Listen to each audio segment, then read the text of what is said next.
Hello everyone, I'm Brian. Today I'm reacting to This Has Been the Curse of India. Acharya Prashant, the Curse of India. Trying to think what could be the curse of India. Um I don't honestly know. I can't think of anything. Anyways, well we'll hear what he has to say, what he believes to be true, and let me know if you feel the same way or not. Let's go ahead and get started. You've been guiding the youth of this country for the longest time. So, what has been your observation? How willing are they to embrace their roots?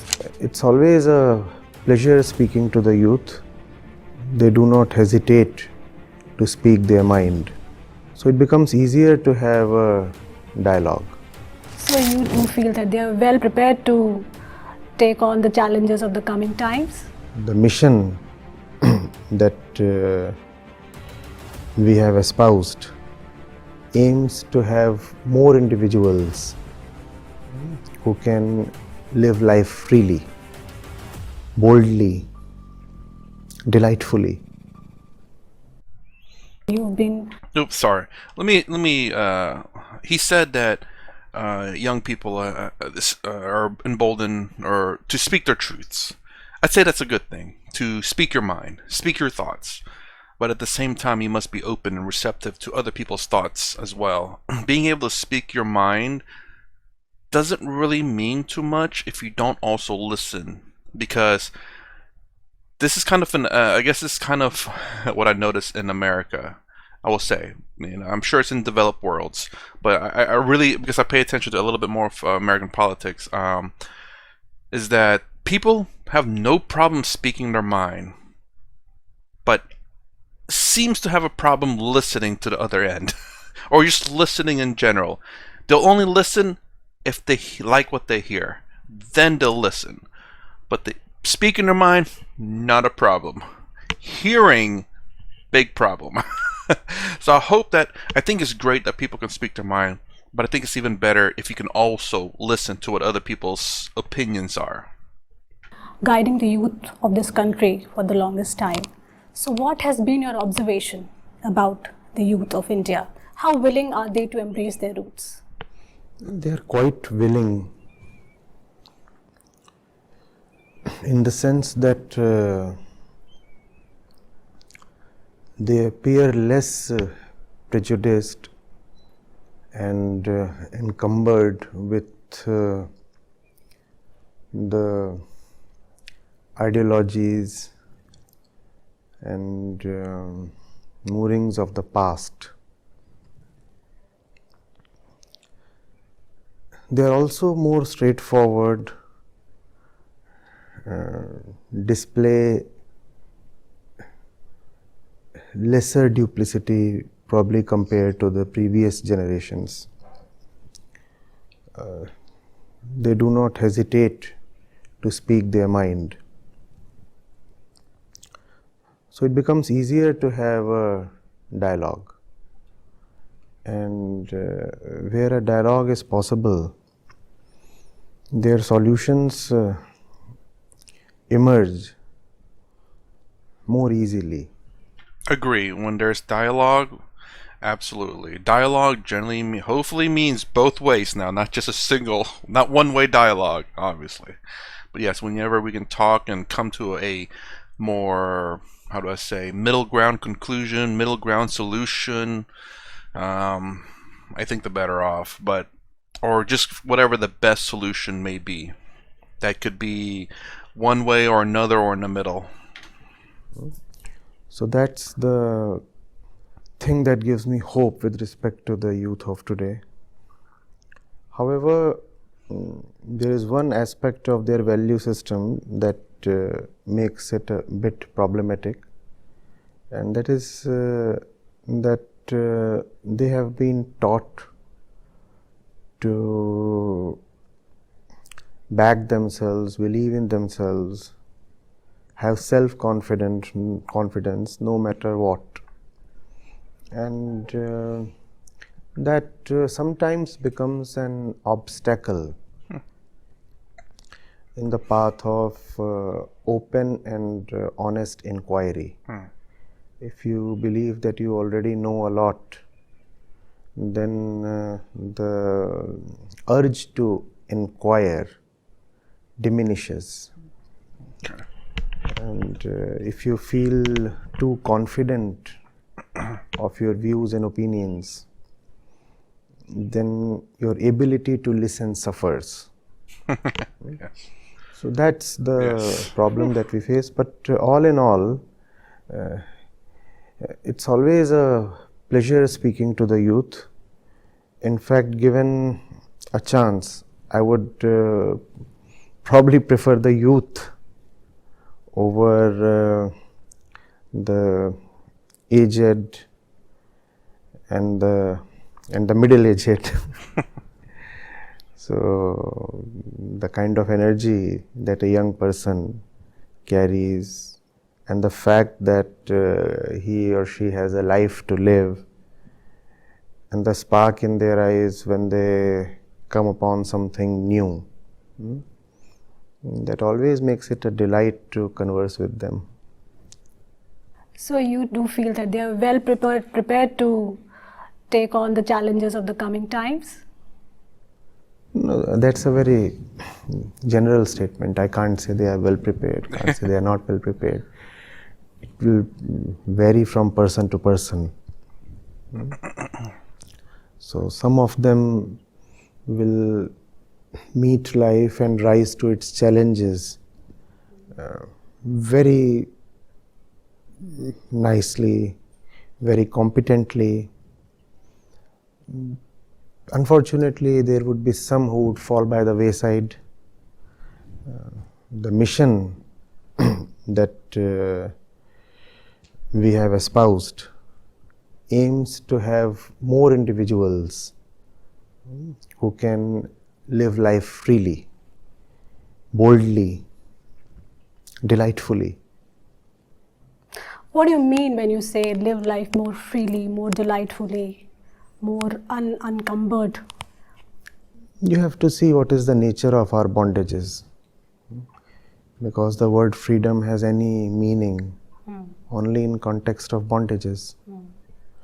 Mostly we do not realize that we are in a shackled state of bondage. Even if we do begin to realize that we are living a limited and circumscribed life, the first instinct is to feel that the bondages and the oppressor exist in the world, outside of us. It's only when there is careful inquiry and a lot of attention towards the self that one realizes that the bondages are within, the concepts that one is carrying, the beliefs that one might be holding very close to his core. These are the real bondages. And if these are the bondages, then we know what is freedom. Right. Examining what you live by, examining what your value system is like, seeing where it comes from, seeing whether it really helps you navigate through life, and therefore dropping what is necessary, that is freedom. Indians today, especially Hindus, are mostly clueless about their rich spiritual heritage. And why do you think that we have come so far and we have become so distant from the stream of spiritual knowledge which has nourished our generations? We just don't, we have to be reintroduced to all that which has been our heritage. Because there is just too much of it. You see, when I go to, let's say, Lucknow via the Moradabad route, right? There are these eateries, wayside eateries. So 10-12 years back when I used to go, there used to be one Shiva Dhaba, right? And it got very famous. It got very famous. And it was very successful because the food quality was good, the ambience was wonderful, and there were lush green fields behind it, and one could be there and have sumptuous food and enjoy all this, especially during winters. Then another one came up. New Shiva Dhaba. Then one more came up, and I have been an experiencer to all that. Real Shiva Dhaba. Then Asli Shiva Dhaba. And now there are just so many of them that neither the food is delectable, nor the ambience, nor anything else about it. Why did that proliferation happen? Exactly because the original one was wonderful. When the original one is great, all kinds of duplicate ones start mushrooming. And that is what has happened in India. And the duplicate ones assume so much abundance and visibility and power and popularity that the original one is lost. I won't be surprised if the mother Shiva Dhaba does not exist anymore. You get what I'm saying? Exactly because our original scriptures are very powerful. Therefore, based on their strength and to encash on their popularity, all kinds of charlatans came up. All kinds of fraudsters in the name of spirituality. And they said, भाई तेरा ध्यान किधर है? असली शिवा ढाबा इधर है. Gone. Now why read the Bhagavad Gita? Somebody else is posing as Krishna, some other scripture, some other guru is there. And the original one is gone. And could this charlatan, this fraudster, have gained popularity on his own? No. All those miscellaneous, half a dozen or 2 dozen Shiva Dhabas, they could gain popularity only on the back of the original one. Had the original one not existed, these would have cut no ice. They would have met no success. Right? But they have been very parasitic. And that's what has happened in India. Exactly because our foundational scriptures were so strong and so pure, they attracted a lot of parasites. Those parasites came to the scriptures, bit into them, extracted their little pound or ounce of flesh, and started their own shop. The result? Nobody is now caring for the central scriptures, the original Shiva Dhaba. Nobody is caring for that. And there are thousands of other books, and thousands of traditions, and thousands of communities, and lakhs of gurus. Every place has its own local guru, and every guru is saying, I am the real one. Asli Shiva Dhaba idhar hai. Are you getting it? And that has been the curse of India. The success of the real fathers has become the curse of the descendants. So what do we need to do now? Go to the original dhaba. Original dhaba. Go to the original ones and keep everything else aside. Right.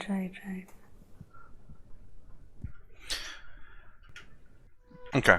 I was going to say, I wanted him to finish what he had to say. It's been marketed. Yeah, it's been commercialized. That's the word I'm looking for. It's been commercialized. It's when something becomes successful, you can look at it, and even in business terms, like McDonald's and Burger King rose up for it, became a copy of McDonald's, Coca-Cola and Pepsi, and then. But the thing is, though, is that obviously it's a bit different, of course, but you get the idea that the fact that there's an original that was really good and successful, and a lot of people want to copy that success.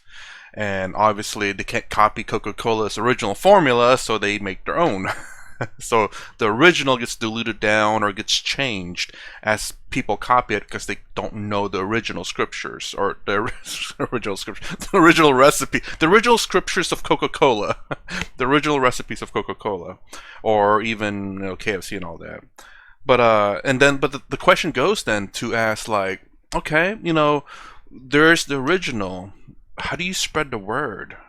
I mean, you get people who learn the original scriptures. I believe In one of the videos I reacted to, there were 7 sages that went out into the world to teach, I believe, Advaita Vedanta. I can't remember I can't quite remember the original story, but I do remember 7 sages going out to teach, I believe, the Advaita Vedanta. And it was Sadhguru's video, now that I remember that part. But anyways, so when they go out to teach, they no longer have the original scriptures. They themselves, you could say, is the original scriptures, but once they pass, the people that they taught them to, well, they didn't have direct access to the original scriptures. They only have direct access from the original sages. And this school stays there and continues to teach and teach and teach. So you end up getting kind of, whether it's diluted or not, you don't really know, because you assume that your teachers have taught it the way it was originally meant to be taught. Also, without these things being spread, like you go to the original scriptures to learn it, and you leave to go teach another country the scriptures, you're kind of doing the same thing, where you are the original scripture, and you copied the original scriptures. That's a bit of a weird way to explain it. How do I explain this?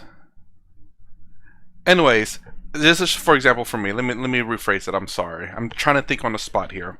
I go to the original scriptures and I read it, and I come back to, say, America, and I preach it. I am not the original scriptures, but the only way I can get the original scriptures to be spread out through America for people to know is for me to preach it in other countries, so that people have to go learn it and leave the country to preach the scriptures to other countries in order for the word to spread. And then you have to kind of set up, not everyone can go back and read the original scriptures. Obviously he's talking about people of India, but I'm talking about also the rest of the world too. Even some people in India probably can't make the trip to go to the original scriptures, And this is the thing that's kind of like, how do you solve this problem? Yes, people want to read the original scriptures, but maybe they can't afford to go visit the original place. Can't read maybe Sanskrit, or maybe one of those two. Can't afford to go there, can't read Sanskrit, maybe don't have enough money to learn Sanskrit.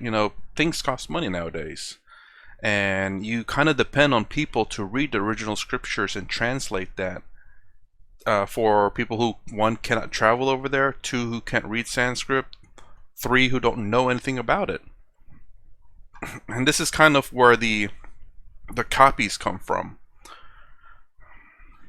And if a person doesn't know where the original came from and have no access to knowing that, for example, like a village somewhere, that doesn't have internet or anything, that still live by tilling and farming their land, and have no internet or electricity.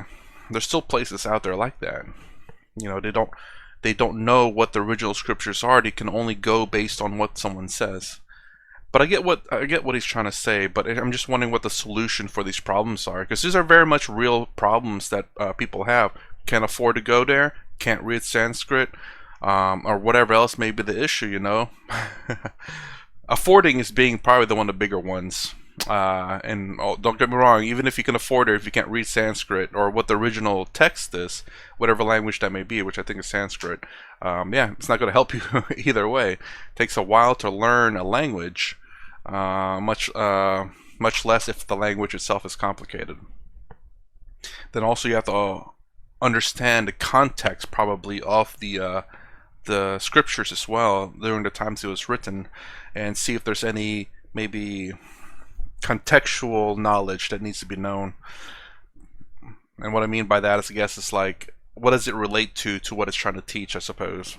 I don't know. I mean, a whole bunch of I assume legitimate questions, Obviously, you should always read the original as much as possible. Problem is, even if you can read it, you may have trouble understanding it because it is of a different time, and the way things are phrased may be a bit different. Again, making assumptions here. But yeah. Let me know if you have you think this is the curse of India, is the fact that spiritualism, I believe, is trying to say, has been kind of commercialized.